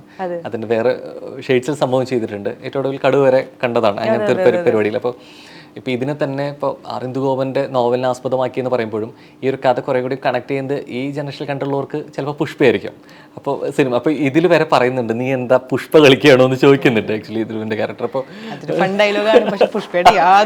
അല്ല അതെ, അപ്പോൾ ചന്ദ്രക്കടത്ത് ആ മൂഡ് ഇതൊക്കെ പിടിച്ചു വരുമ്പോൾ അപ്പോൾ എവിടെയെങ്കിലും എന്തെങ്കിലും റെഫറൻസ് സംഭവങ്ങൾ വന്നിരുന്നു, അല്ലെങ്കിൽ എന്തുകൊണ്ടാണ് ഇങ്ങനെ ഒരു ഡയലോഗ് സിനിമയിലോട്ട് ഇന്നാക്കാൻ കാരണം? എനിക്ക് തോന്നുന്നു ചിലപ്പോൾ ആ സമയമാകുമ്പോഴത്തേക്ക് പുഷ്പ 1, 2 ഒക്കെ ഇറങ്ങി പോയത് കൊണ്ടായിരിക്കാം. അല്ലാണ്ട് ഇപ്പൊ വിലായത്ത് ബുദ്ധ ബുക്ക് വായിച്ചാലും സ്ക്രിപ്റ്റ് വായിച്ചാലും എവിടെയും എനിക്ക് പേഴ്സണലി ഒരു ഷെയ്ഡും തോന്നിയിട്ടുണ്ടായിരുന്നില്ല. ഇത് പലപ്പോഴും നമ്മൾ പല സിനിമകളും വരുന്ന സമയത്ത് ഇപ്പൊ നമ്മൾ അതിന്റെ സ്റ്റോറി അതിന്റെ മേക്കിങ്ങിലോ നമ്മൾ മറ്റൊരു ചിത്രമായിട്ട് കണക്ട് ചെയ്യും. ഇത് ഈ സിനിമയിലെ ചിന്തിക്കും. അപ്പൊ ഓൾറെഡി പ്രേക്ഷകർ തന്നെ ഇങ്ങനൊരു ചോദ്യം ചോദിക്കുന്നതിനെ ഭയങ്കര ബുദ്ധിപരമായിട്ടുള്ള ഒരു മറികടക്കലായിരുന്നോ, നീ എന്താ പുഷ്പ കളിക്കാണോ എന്നുള്ളത് സിനിമയിൽ തന്നെ ചോദിച്ചത് ആണെന്ന് തോന്നുന്നുണ്ട്. കുറെയൊക്കെ കാരണം ചോദിക്കുന്നതിന് മുന്നേ തന്നെ നമ്മൾ എങ്ങോട്ട് ചോദിച്ച ഉത്തരം കൂടി സെൽഫ് ചെയ്യണ പോലെ ആദ്യമേ ഇട്ടു അങ്ങനെയല്ല. അപ്പൊ എനിക്ക് തോന്നുന്നു അതെ ഒരു തിരുത്തലിൽ കളിച്ച ബുദ്ധിപരമായിട്ടുള്ള. അതെ, ഞാനും ടീച്ചറിലാണ് അത് ആദ്യമായിട്ട് കാണുന്നത്. ഞാൻ കൊള്ളാം. ഇപ്പോൾ ഇതിൽ വരുന്ന സീനിൽ സമയത്ത് പെട്ടെന്നൊരു സമയത്ത് തിലകൻ സാറുണ്ടോ സിനിമയിൽ നിന്ന് തോന്നിപ്പോയ സമയം ഉണ്ടായിരുന്നു. പ്രത്യേകിച്ച് ആ ഗണ്ണ് വെച്ച് നിൽക്കുന്ന സമയത്ത് സ്റ്റക്കായി ഞാനത് ആക്കി വീണ്ടും ബാക്ക്വേർഡ് കണ്ട് പിന്നെ പ്രത്യേകിച്ച് ആ ഡോർ തുറക്കുന്ന സമയത്ത് അപ്പോൾ ക്ഷമിത്തിലകൻ ക്യാരക്ടറിലുണ്ട്, പക്ഷെ അപ്പുറത്തോട്ട് വരുന്ന സമയത്ത് എവിടേക്ക് ഭയങ്കരമായിട്ട് കത്തിപ്പോയുണ്ട്. ഇരിക്കുന്ന പോസ്റ്റർ വരുന്ന ഷെയ്ഡ്സിൽ ഭയങ്കരമായിട്ടുണ്ട്. അപ്പോൾ സിനിമയിൽ മുമ്പ് ഇതുപോലെ കണ്ടിട്ടുണ്ടെങ്കിലും ഭയങ്കരമായിട്ട് ഇങ്ങനെയാണ്. അപ്പം എപ്പോഴെങ്കിലും ഷൂട്ടിൽ ശരിക്കും അങ്ങനെ ഒരു സാധനം നിങ്ങൾ സംസാരിച്ചിരുന്നു, അങ്ങനെ ഒരു തോന്നലില്ലേ? അതോ സ്റ്റില്ലും വീഡിയോ വന്ന അങ്ങനെയാണോ? ഇല്ല, എനിക്ക് ഞാൻ ആദ്യമായിട്ടും ഷമി ചേട്ടനെ കാണുന്നത് വിലായത്ത് ബുദ്ധ സെറ്റിലാണ്. ആ സൗണ്ട്, ഗാംഭീര്യം, ആ എല്ലാം ശരിക്കും ചില സ്ഥലത്ത് തിലകൻ സാറ് വന്നു പോകും. അത് എനിക്ക് മാത്രമല്ല, മിക്ക ആൾക്കാർക്കും തോന്നി. മറ്റേ ആ ശബ്ദത്തിൽ കിട്ടാറുണ്ട്. പക്ഷെ ഇത് ആ ഫേസ്, താടിയും ഇതൊക്കെ വെച്ചപ്പോ പ്രത്യേകിച്ച് അതിൽ കുറച്ച് ബ്ലേർഡ് ആയിട്ട് ഒരു പരിപാടിയല്ലേ ഡോർ തുറക്കുന്ന സമയത്ത്. അപ്പൊ പെട്ടെന്നൊരു സെക്കൻഡ് കാരണം വന്നു എന്നുള്ളൊരു സംഭവം ഉണ്ടായിരുന്നു. അപ്പൊ എനിക്കാണെങ്കിൽ ഞാൻ വലിയൊരു ഫാനായിരുന്നു കേട്ടോ തിലകൻ സാറിന്റെ. അപ്പൊ നമുക്കൊരു ആഗ്രഹം ഉണ്ടാവില്ല, എപ്പോഴെങ്കിലും തിലകൻ സാറിനെ ഒന്ന് കാണാൻ പറ്റിയിരുന്നെങ്കിൽ, കൂടെ അഭിനയിക്കാൻ പോട്ടെ, കാണാൻ പറ്റിയിരുന്നെങ്കിൽ. പക്ഷെ അത് പിന്നെ നടക്കില്ല. അപ്പൊ ഷമ്മി ചേട്ടൻ്റെ കൂടെ ഈ ഫ്യൂ ഡേയ്സ് മറയൂരിൽ അഭിനയിച്ചൊക്കെ തുടങ്ങിയപ്പോ ആള് പെർഫോം ചെയ്യണത് കാണുമ്പോൾ സൗണ്ട് ഞാനിങ്ങനെ കറക്റ്റ് തിലകൻ സാർ. അപ്പൊ ഞാനിങ്ങനെ എവിടേക്കോ ആ ആഗ്രഹം ഷമ്മി ചേട്ടൻ്റെ കൂടെ നിറവേറ്റുന്ന പോലെ ഉണ്ടായിരുന്നു. പക്ഷെ ഷമി ചേട്ടൻ ചെയ്തു വെച്ച കഥാപാത്രം അത് കണ്ട് തന്നെ ആസ്വദിക്കണം. സംഭവം മാത്രം അടിപൊളിയായിട്ടാണ് അത്. ഷമി ചേട്ടനെ ചെയ്യാൻ പറ്റുള്ളൂ. അങ്ങനെയാണ് ഭാസ്കരൻ മാഷ് എന്ന് പറയുന്ന ആ ക്യാരക്ടർ അത് അതുപോലെ തന്നെ പെർഫോം ചെയ്തിട്ടുണ്ട്. അതെ, കാരണം ആളുടെ ആണ് കഥ. ശരിക്കും പറഞ്ഞാൽ ഭാസ്കരൻ മാഷിന്റെ ലോകത്ത് നടക്കുന്ന ഒരു കാര്യമാണ്. പിന്നെ നമുക്ക് വന്നു പോകുന്ന ആൾക്കാരാണ്. ശരിക്കും എനിക്ക് വേറെ ആരും ഇമാജിൻ ചെയ്യാൻ പറ്റില്ല കേട്ടോ ഭാസ്കരൻ മാഷായിട്ട്. നമുക്ക് ശരിക്കും ചില ക്യാരക്ടറുകൾ സിനിമ കണ്ടു കഴിഞ്ഞിട്ട് അത് റീപ്ലേസ് ചെയ്യാൻ പറ്റില്ല എന്ന് ചിന്തിക്കുന്നിടത്താണ് ശരിക്കും ആർട്ടിസ്റ്റിന്റെ വിജയം അല്ലെ. നമ്മൾ ഒരു കഥാപാത്രമായിട്ട് വേഷപ്പകർച്ച കൊടുത്ത് അത് മറ്റൊരാൾ ചിന്തിക്കാൻ പറ്റാത്തോടത്തോളം ചെയ്ത് വെച്ചിട്ടുണ്ടെങ്കിൽ അത് ചിലപ്പോൾ അവര് ചെയ്യുന്ന ഒരു പെർഫോമൻസോ സീനോ ആയിരിക്കാം. പക്ഷെ കണ്ണടച്ച് കഴിഞ്ഞിട്ട് ഷമ്മിച്ചേട്ടൻ ഒരു ഡയലോഗ് ഭാസ്കരൻ മാഷ് പറയുന്നത് കേട്ട് കഴിഞ്ഞാൽ തന്നെ നമുക്ക് തോന്നും ഭാസ്കരൻ മാഷ് ആണ് എന്നുള്ളത്. ഇത് എപ്പോഴെങ്കിലും ഇത്തരം സീനിയർ ആർട്ടിസ്റ്റുകളൊപ്പം ചെയ്യുന്ന സമയത്ത് എപ്പോഴും ചോദിച്ചിട്ടുണ്ടോ ഇത്തരം വേഷപ്പകർച്ചയിൽ നിങ്ങൾ ചെയ്യുന്നൊരു സംഭവം മാജിക് എന്താണെന്നുള്ള എപ്പോഴും ചോദിച്ചിട്ടുണ്ടോ? ഷമ്മി ചേട്ടനോട് ആക്ച്വലി സംസാരിക്കാൻ ഭയങ്കര എളുപ്പമാണ്. ഇതൊക്കെ ചോദിക്കാൻ പറ്റും നമുക്ക് പോയിട്ട്.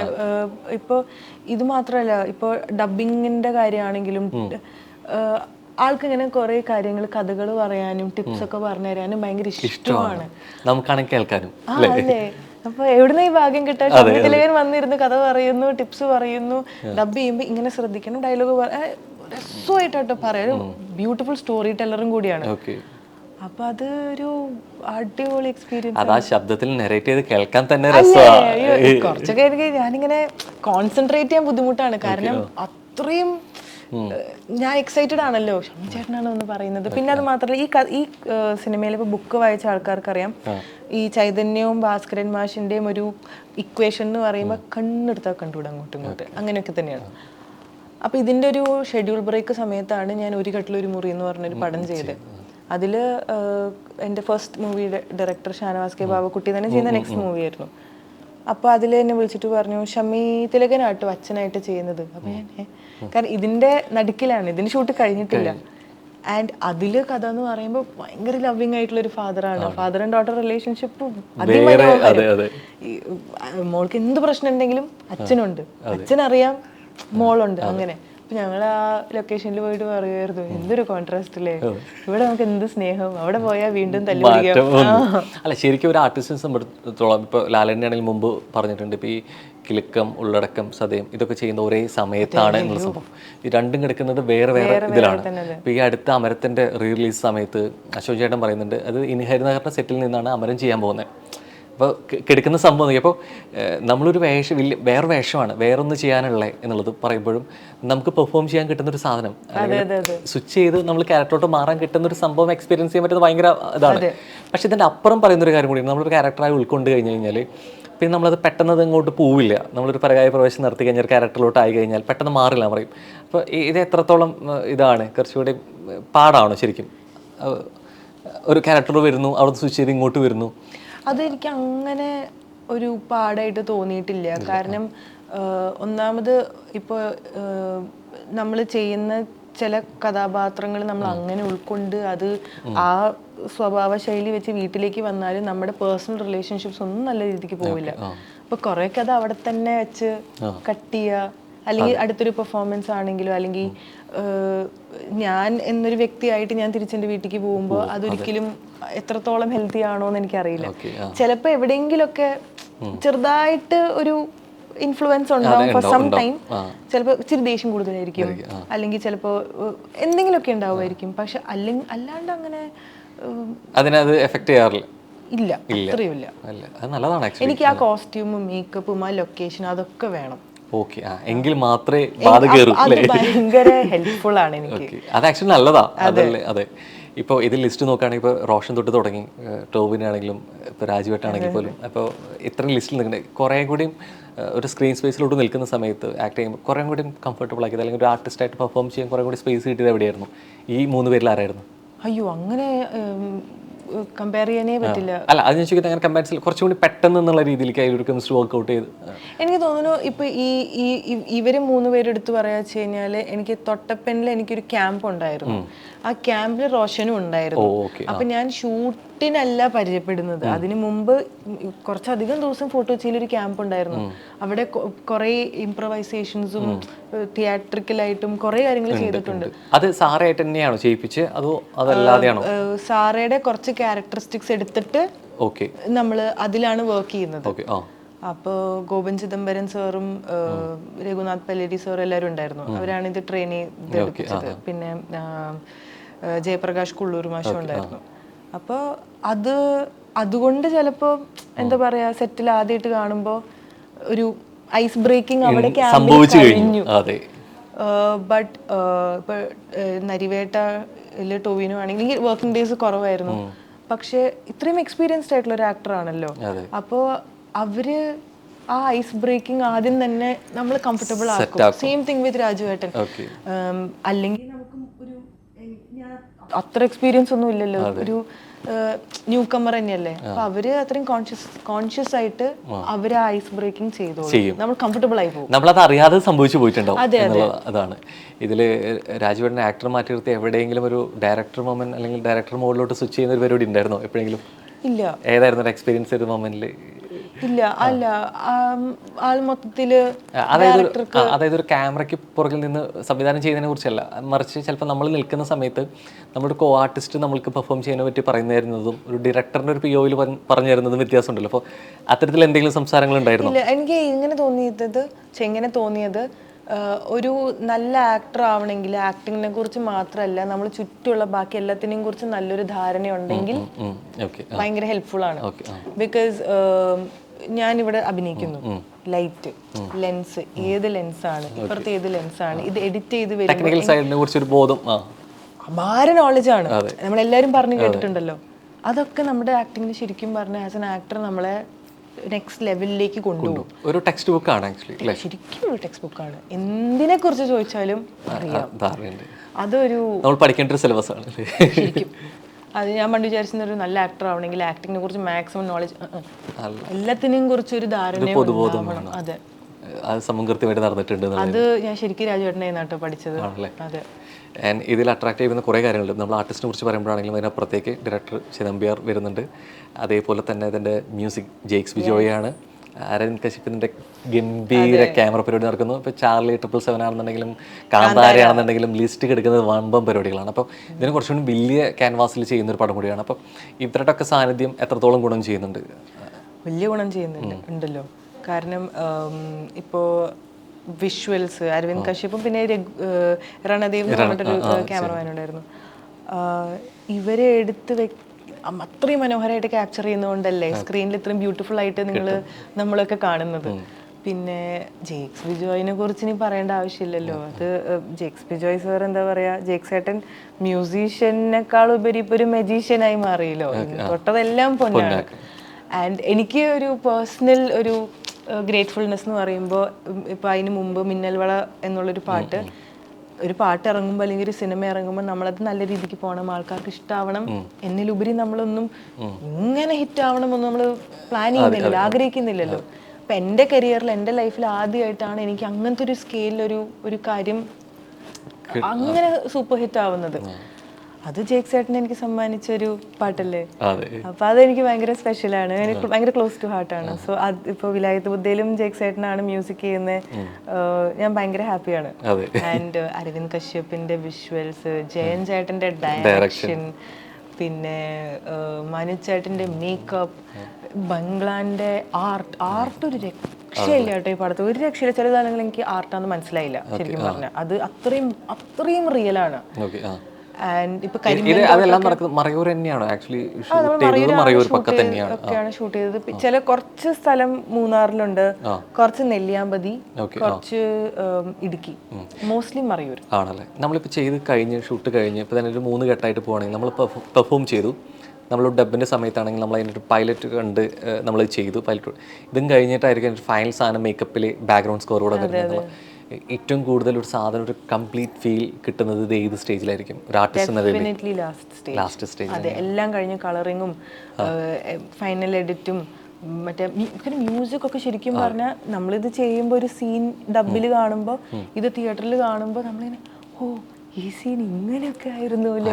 ആ മ്യൂസിക്കിന്റെ ഒരു ഇമ്പാക്ട് ഉണ്ട്. പിന്നെ അത് എനിക്ക് പേഴ്സണലി ഞാൻ ഏറ്റവും കൂടുതൽ എൻജോയ് ചെയ്യുന്നത് ആ തിയേറ്ററിൽ പോയി ഫുൾ എക്സ്പീരിയൻസിൽ കാണുമ്പോഴാണ്. ഈ ഇടയ്ക്ക് വാരണായിരത്തില് സൂര്യ ഇരുന്നിട്ടുള്ള സീൻ, പ്രപ്പോസൽ സീൻ, അപ്പൊ അതിന്റെ ഒരു ബാക്ക്ഗ്രൗണ്ട് സ്കോർ മാറ്റിയിട്ട് ആ സീൻ അപ്പാടെ മാറ്റി കളഞ്ഞു വിഷ്വൽസ് വന്നു. അപ്പൊ പറഞ്ഞിട്ട് നമ്മൾ എന്ത് തന്നെ ഡയലോഗ് ഡെലിവറി എന്ത് തന്നെയാണെങ്കിലും നമ്മൾ പറയുന്ന വാക്കുകളാണെങ്കിലും നമ്മൾ ഇടുന്ന ഭാവം എന്താണെങ്കിലും പോലും ബാക്ക്ഗ്രൗണ്ട് സ്കോർ മാറ്റിയാൽ മൊത്തം മൂഡ് മാറ്റാം എന്ന് പറയുന്ന പോലെ. അപ്പം അങ്ങനെ ചെയ്തു വെച്ച വേഷങ്ങൾ ചിലപ്പോൾ എല്ലാം ഒന്നും തിയേറ്ററിന് മുമ്പ് പ്രിവ്യൂ കണ്ടിട്ടുണ്ടാവില്ലായിരിക്കാം. പ്രിയമത മുൻപ് ചെയ്ത സിനിമകളാണെങ്കിൽ പോലും എല്ലാം പ്രിവ്യൂ കാണാറുണ്ടോ? ഒരെണ്ണം മാത്രം എനിക്ക് മിസ്സായി പോയിട്ടുള്ളൂ. അപ്പൊ അങ്ങനെ പ്രിവ്യൂവിന്റെ സമയത്ത് ശരിക്കും നമ്മൾ പെർഫോം ചെയ്ത് വെച്ചു, ഡബും കഴിഞ്ഞു, പ്രിവ്യൂവിന്റെ സമയത്ത് ഞെട്ടിപ്പോയൊരു സിനിമയും ക്യാരക്ടർ ഏതായിരിക്കും അപ്പോൾ ഇത്തരത്തിൽ ബാക്ക്ഗ്രൗണ്ട് സ്കോറിന്റെ വരവോടുകൂടി? തൊട്ടപ്പൻ. കാരണം എനിക്ക് നമ്മൾ cinema as A final product മാത്രമല്ല അതുവരെ ജീവിതത്തിൽ കണ്ടിട്ടുള്ളൂ. അപ്പൊ തൊട്ടപ്പനിൽ ഞാൻ ഈ ചില ഇപ്പൊ ക്ലൈമാക്സിലൊക്കെ ചില സീൻസ് ഞാൻ ഷൂട്ട് ചെയ്യുന്നു, ഓക്കെ, ഡബ് ചെയ്യുന്നു, ഓക്കെ. പക്ഷെ ഇത് ഞാൻ തിയേറ്ററിലിരുന്ന് കാണുമ്പോൾ അതിലൊരു മീനെ ചെമ്പുള്ളി മീനെ പാട്ടിന്റെ ഒരു ചെറിയൊരു ട്യൂണൊക്കെ എടുത്ത് വേറെ ലെവലാക്കി. അപ്പൊ ഞാനിങ്ങനെ അപ്പോഴാണ് എനിക്ക് ആക്ച്വലി കത്തിയത് മ്യൂസിക് ആക്ച്വലി എന്താണ് ഒരു സീനിനെ ഇങ്ങനെയൊക്കെ ട്രാവൽ ചെയ്യിപ്പിക്കുന്നത്. കാരണം അതുവരെ എനിക്ക് അത് അല്ലാണ്ട് ഞാൻ കണ്ടിട്ടില്ല സീനൊന്നും. അപ്പൊ ഇപ്പൊ ഞാൻ എപ്പോഴും തിയേറ്ററിൽ പോയി കാണുമ്പോൾ എന്റെ പടമാണ് കാണുന്നെങ്കിൽ ഞാനത് എക്സ്പെക്ട് ചെയ്യും. അതായത് ഇങ്ങനെയൊന്നും ആയിരിക്കില്ല, ഇത് മ്യൂസിക് ഒക്കെ കഴിഞ്ഞ് വേറൊരു പരിപാടി ആയിട്ടായിരിക്കും. ഈ പലപ്പോഴും നമ്മുടെ ഇവിടെ മലയാളത്തിൽ ഇപ്പോൾ കുറേ കൂടി ഫീമെയിൽ സെൻട്രിക് സബ്ജക്റ്റുകൾ വരുന്നുണ്ട്. ലോക പോലെ സിനിമ സംസാരിക്കുന്നത് എപ്പോഴും കല്യാണം ചെയ്ത് വെച്ചുള്ള ഒരു വേഷത്തെ പറ്റിയിട്ട് ആദ്യം സംസാരിച്ചുകൊണ്ടാണ് ബാക്കിലോട്ട് വരുന്നത്. അപ്പോൾ ശരിക്കും പ്രേമം ചെയ്ത ക്യാരക്ടറുകൾ വെച്ച് നോക്കുന്ന സമയത്താണെങ്കിൽ പോലും ഒരു സോങ്ങോ പ്രണയോ അല്ലെങ്കിൽ ഭയങ്കര ക്യൂട്ട് പരിപാടിയോ ലുക്കോ അത് മാത്രം ഒതുങ്ങി നിൽക്കുന്ന കാര്യങ്ങളായിരിക്കുന്നില്ല. സാറ് മുതൽ തുടങ്ങുകയാണെന്നുണ്ടെങ്കിൽ അപ്പോൾ ഇതിലോട്ട് ട്രെയിലർ കാണുന്ന സമയത്താണെങ്കിലും പെർഫോം ചെയ്യാനുള്ളൊരു സംഭവം കാണുന്നുണ്ട്, ഫീൽ ചെയ്യുന്നുണ്ട്. അപ്പോൾ ഒരു ഹീറോയിനായിട്ട് കുറേ സിനിമകൾ വരിക എന്നതിന് അപ്പുറത്തേക്കായിട്ട് നമ്മൾ ചെയ്ത സിനിമകളെ ആ ക്യാരക്ടറിലൂടെ ഓർക്കെടുക്കുക എന്നുള്ള സാധനത്തിൽ കൂടെ കുറേ കൂടി ബോധപൂർവമായിട്ടുള്ള ശ്രമമുണ്ടോ ശരിക്കും അതിനെ ഒരു ആർക്ക് പിടിക്കുന്നില്ല ക്യാരക്ടർ? നമുക്ക് കിട്ടുന്നതല്ലേ ചെയ്യാൻ പറ്റുള്ളൂ. പിന്നെ എന്തോ ഒരു ഭാഗ്യം വരുന്ന കഥാപാത്രങ്ങൾ അത്തരം നല്ല നല്ല കഥാപാത്രങ്ങളാണ്. ആൻഡ് ആസ് എൻ ആക്ടർ കുറേയൊക്കെ ചെയ്യാൻ പറ്റുന്ന കഥാപാത്രങ്ങളാണ് എന്ന് വെച്ച് പടത്തിന്റെ തുടക്കം തൊട്ട് അവസാനം വരെ ഉണ്ടെന്നല്ല. ഇപ്പൊ റോഷാക്ക് പോലത്തെ ഒരു സിനിമയാണെങ്കിൽ അതിൽ ഞാൻ ഐ തിങ്ക് ഹാർഡ്ലി ഒരു 2-3 സീനിലേ ഉള്ളൂ. പക്ഷെ ആ കഥാപാത്രം എനിക്ക് പേഴ്സണലി എനിക്ക് തോന്നിയത് എന്തൊക്കെയോ ആ സിനിമയ്ക്ക് നൽകുന്നുണ്ട് ആ കഥാപാത്രം. അപ്പോൾ എന്തോ ഭാഗ്യം എനിക്ക് വരുന്ന കഥാപാത്രങ്ങൾ എവിടെയൊക്കെയോ ഒരു ഡെപ്ത് ഉണ്ട്, എനിക്ക് എന്തെങ്കിലുമൊക്കെ ചെയ്യാൻ പറ്റും, അതായത് ആ സിനിമയിലേക്ക് ഒരു മീനിങ് ഫുൾ ആയിട്ട് കോൺട്രിബ്യൂട്ട് ചെയ്യാൻ പറ്റുന്നുണ്ട്. അതൊരു ഭാഗ്യമാണ്. അല്ലാണ്ട് ഞാൻ കോൺഷ്യസ് ആയിട്ട് എടുക്കുന്ന ഡിസിഷൻ അല്ല. അങ്ങനെ ഡിസിഷൻ എടുക്കാൻ എൻ്റെ മുന്നിൽ അങ്ങനെ നിറയെ കഥാപാത്രങ്ങളൊന്നുമില്ല. ഉണ്ട്. ആൻഡ് ഫൈനലി ഒരു പക്ഷേ സിനിമയെക്കുറിച്ച് ആറിന്ദു ഗോപൻ്റെ നോവലിലൂടെ കേട്ടവരുണ്ടായിരിക്കാം. അതിനേക്കാൾ പറ്റിയിട്ട് സച്ചിദാറിൻ്റെ സിനിമകൾ അത്രത്തോളം ഇഷ്ടപ്പെട്ടിരുന്നവരെ എക്സ്പെക്ട് ചെയ്യുന്ന ഒരു ലെവലിലോട്ട് സിനിമയെ ആദ്യം കേട്ടവരുണ്ടായിരിക്കാം. അതിനേക്കാൾ അപ്പുറത്തേക്ക് രാജുവേട്ടൻ്റെ ഏറ്റവും കാത്തിരിക്കുന്ന സച്ചിദാറിൻ്റെ ഡ്രീം പ്രൊജക്റ്റ് എന്നുള്ള കേട്ടു. അങ്ങനെ പല രീതിയിലേക്ക് തന്നെ ചിന്തകളിൽ മനുഷ്യൻ്റെ പ്രേക്ഷകൻ്റെ ചിന്തകളിൽ സിനിമ വന്ന് കൂടിയിട്ടുണ്ട്. വർഷങ്ങൾക്ക് ഇപ്പുറമാണ് ഇതിൻ്റെ തുടങ്ങി അതിൻ്റെ ഫൈനൽ റിലീസിലോട്ട് തയ്യാറാവുന്നത്. ഇവ കാലത്തിനനുസരിച്ച് മാറുന്ന പല കാര്യങ്ങളുണ്ടായിരിക്കാം. അപ്പം എഴുത്തിൽ നിന്ന് അപ്പുറത്തേക്ക് സിനിമയിലോട്ട് വരുമ്പോൾ പ്രേക്ഷകൻ ഇത്തരം ചിന്തയിലൂടെ മാത്രം സിനിമയിൽ എടുക്കൂ എന്നൊരു പേടിയുണ്ടോ ശരിക്കും? ടെൻഷൻ കുറേ ടെൻഷൻ എന്തായാലും ഉണ്ടോ? അത്രയും കുറേ ഇയേഴ്സ് ഇൻവെസ്റ്റ് ചെയ്തൊരു മൂവിയാണ്. മോർ ദാൻ എ ഡ്രീം ആണ് എനിക്ക് ഈ പ്രോജക്റ്റ്. ടെൻഷൻ ഉണ്ടാവും, പക്ഷെ നമുക്ക് ഒന്നും ചെയ്യാൻ പറ്റില്ല. 21-ാം തീയതി നോക്കാം. എനിക്ക് പറയാനുള്ളത്, ഇത് നിങ്ങൾ തിയേറ്ററിൽ പോയി തന്നെ കാണണം. വിഷ്വൽസിനും മ്യൂസിക്കിനും ഇത് അത്രയും ഗ്രാൻഡ് ആയിട്ട് എടുത്തൊരു മൂവിയാണ്. ഒരു ഗ്രാൻഡിയോർ ഉണ്ട് ഈ പടത്തിന്. അപ്പൊ അത് തിയേറ്ററിൽ തന്നെ പോയി എക്സ്പീരിയൻസ് ചെയ്താൽ മാത്രമാണ് വിലായത്ത് ബുദ്ധ ഒരു ആ സിനിമാറ്റിക് എക്സ്പീരിയൻസ് നിങ്ങൾക്ക് ഫുള്ളി എന്താ പറയാ ഒന്ന് എൻജോയ് ചെയ്യാൻ പറ്റുള്ളൂ. അപ്പൊ തിയേറ്ററിൽ തന്നെ പോയി കാണാം. ആൻഡ് ഞങ്ങളെല്ലാവരും എക്സൈറ്റഡ് ആണ്. പറഞ്ഞ ടെൻഷനും ഉണ്ട്, കാരണം ഇത്രയും ബെസ്റ്റ് സെല്ലിംഗ് ആയിട്ടുള്ള ഒരു നോവലാണ്, ഇത്ര ആൾക്കാർ വായിച്ചൊരു സ്റ്റോറിയാണ്, നിങ്ങളുടെ മനസ്സിലൊരു കഥാപാത്രങ്ങളൊക്കെ ഉണ്ടാവും.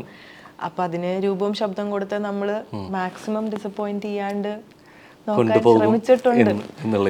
അത് 21 നവംബറിന് വേണ്ടി ഞാൻ കുറെ കാലമായിട്ട് വെയിറ്റ് ചെയ്യാണ്. പ്രേക്ഷകനേക്കാൾ ഉപരിയായിട്ട് വെയിറ്റ് ചെയ്തിരിക്കുകയാണ്. ഈ സിനിമ എന്താണെന്നുള്ള രൂപം മനസ്സിലുണ്ടെങ്കിൽ പോലും ആ ഒരു കാത്തിരിപ്പിനൊരു ഒരു സുഖമുണ്ടെന്ന് പറഞ്ഞ പോലെയാണ്. അപ്പോൾ നമ്മൾ തുടക്കത്തിൽ പറഞ്ഞ പോലെ കുറേ നോവലാസ്പദമായ സിനിമകൾ വന്നിട്ടുണ്ട്. ആ സിനിമകൾക്കൊക്കെ അത്രത്തോളം സ്വീകാര്യത കിട്ടിയിട്ടുണ്ട്. പ്രത്യേകിച്ച് ആർ ഇന്ദുഗോപൻ്റെ ആണെങ്കിൽ പോലും തെക്കൻ തല്ലുകേസാണെന്നുണ്ടെങ്കിലും പൊന്മാനാണെന്നുണ്ടെങ്കിലും ഒക്കെ സിനിമയായിട്ടുള്ള ഒരു ആവിഷ്കാരത്തിൽ ഭയങ്കര ഗംഭീര സ്വീകാര്യത കിട്ടിയിട്ടുണ്ട്.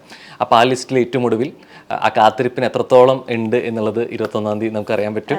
അപ്പോൾ ആ എഴുത്ത് പോലെ തന്നെ ആ സിനിമയിലെ ഓരോരുത്തരുടെ പെർഫോമൻസിനും, പ്രത്യേകിച്ച് പ്രേമതയ്ക്ക് സാറയിൽ തൊട്ട് തുടങ്ങിയ ആ കഥാപാത്രത്തിന്റെ യാത്രയിൽ ഇതിലും ഗംഭീര പെർഫോമൻസ് ചെയ്യാൻ പറ്റട്ടെ, ഗംഭീര സ്വീകാര്യത കിട്ടട്ടെ. All the best. Thank you so much. കാണണം പടം തീർച്ചയായിട്ടും. ഇഞ്ചി മൈ മീൽ പാർട്ട്ണർ.